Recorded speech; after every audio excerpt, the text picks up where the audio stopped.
how they keep things clean, how to look after themselves. Hey, what are we to do? Always a mess in this place. What a mess. What do we got up here?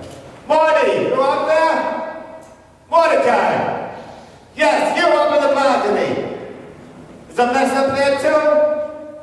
I'm not surprised. These people don't know how to keep anything clean. It's always a mess.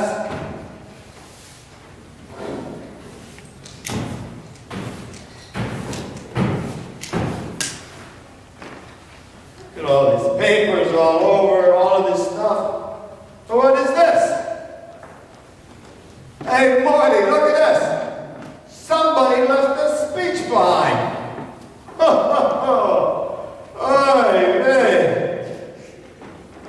Testimony of Most Reverend William E. Laurie, Bishop of Bridgeport, before the Committee on Oversight and Government Reform, United States House of Representatives, February 16, 2012. Well, look here, Marty.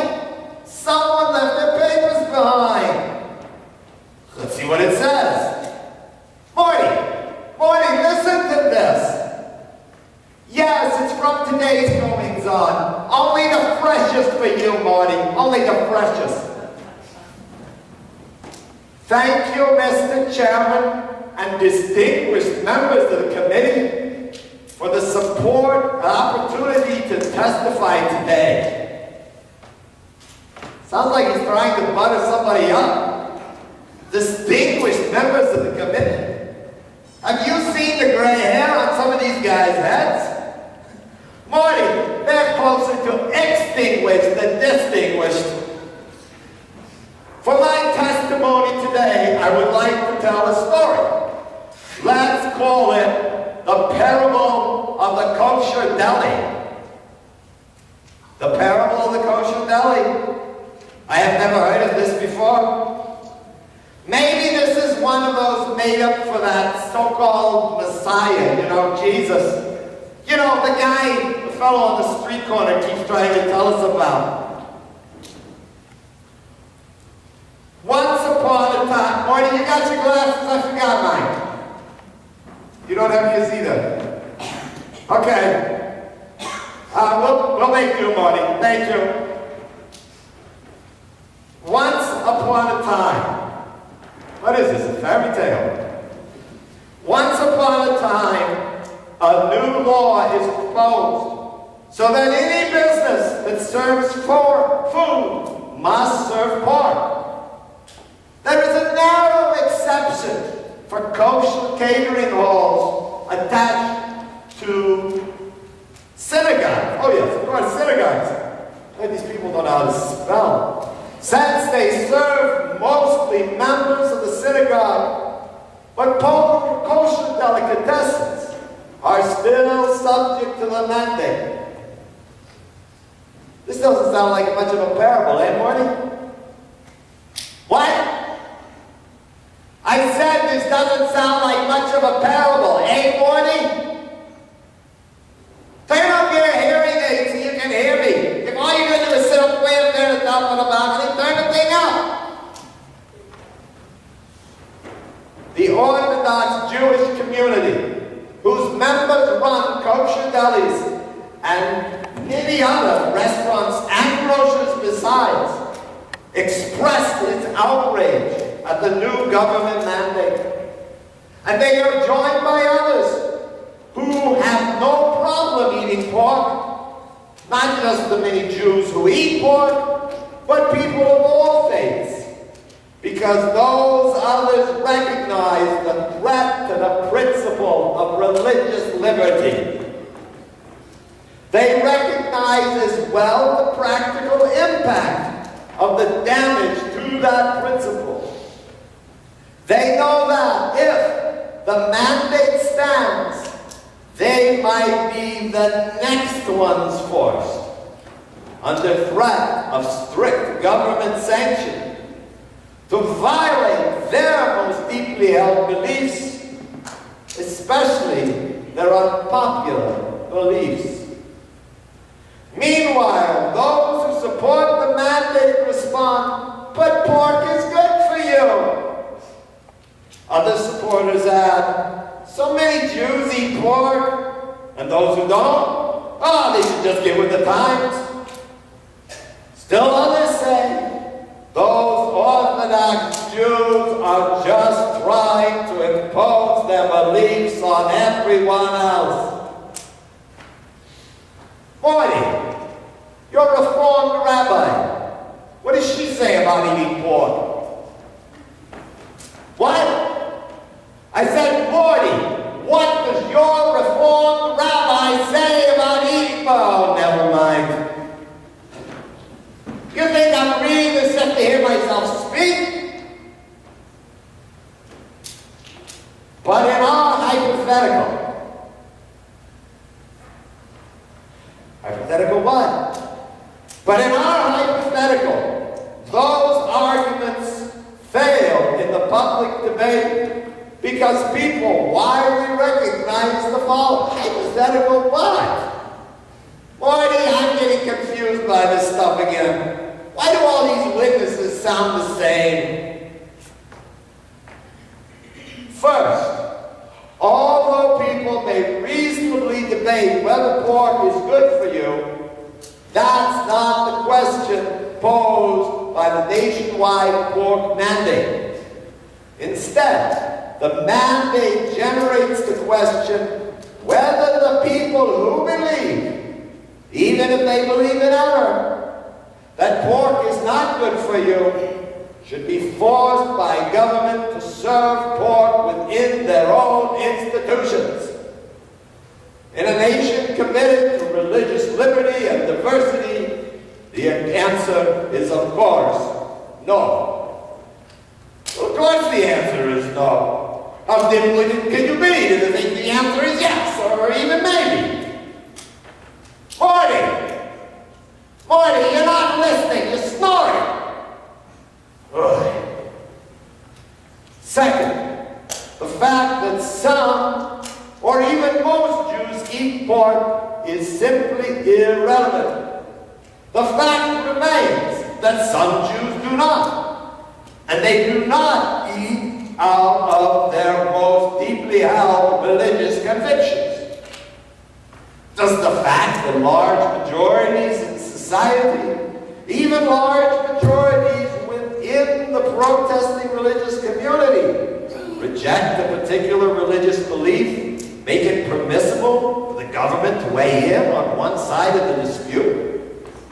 Does it allow government to punish that minority belief with its coercive powers? In a nation committed to religious liberty and diversity, the answer is, of course, no.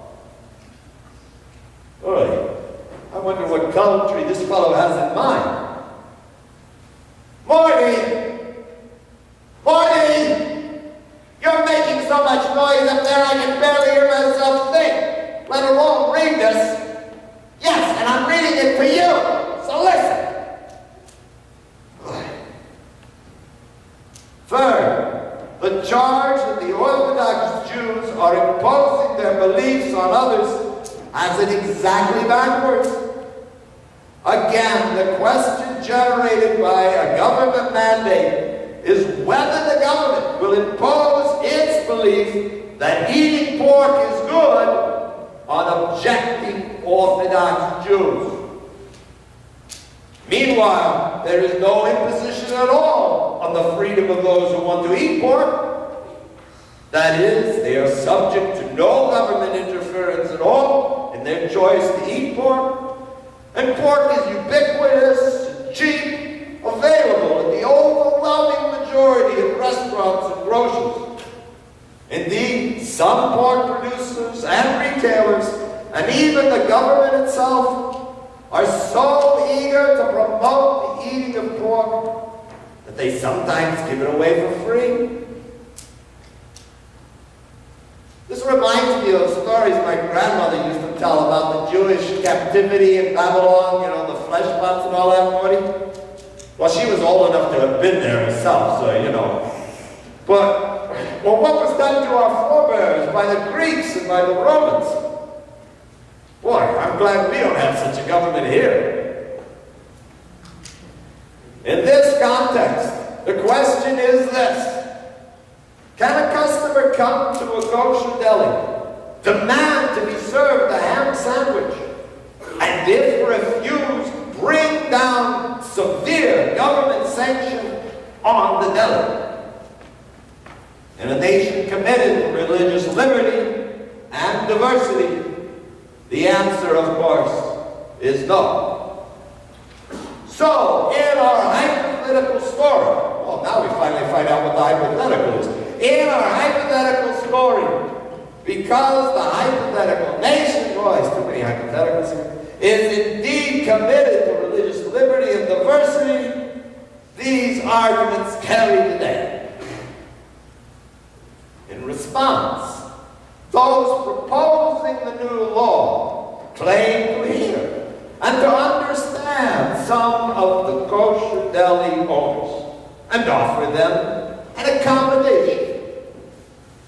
You are free to call yourself a kosher deli. You are free to not place ham sandwiches on your menus. You are free not to be the person to prepare the sandwich and hand it over the counter to the customer.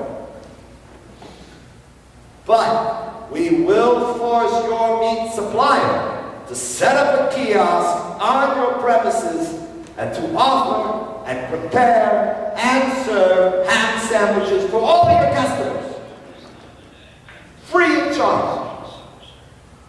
And when you get your monthly bill from your meat supplier, it will include the costs of all the free pork, all the free ham sandwiches that your customers may accept. And you will, of course, be required to pay the bill. Wait a minute. Didn't he just say that this kind of thing carried the day? Morty, isn't that what he just said? Morty! Oh, never mind. Some who supported the deli owners initially began to celebrate the fact that ham sandwiches didn't have to be on the menu and didn't need to be prepared or served by the deli itself.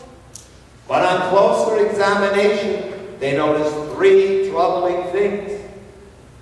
First, all kosher delis would still be forced to pay for the ham sandwiches. Second, many of the kosher delis, meat suppliers themselves, are forbidden in conscience from offering, preparing, or serving pork to anyone. Third, there are many kosher delis that are their own meat suppliers.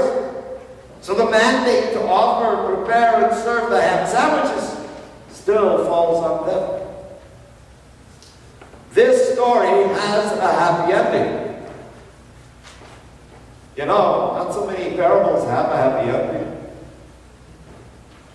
The government recognized that it is absurd for someone to come into a kosher deli and demand a ham sandwich.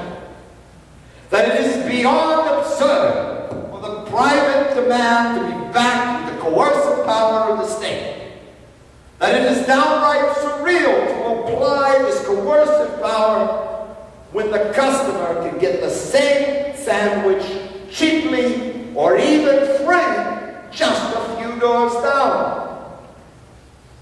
The question before the United States government right now is whether the story of our own church institutions that serve the public and that are threatened by the HHS mandate will end happily too.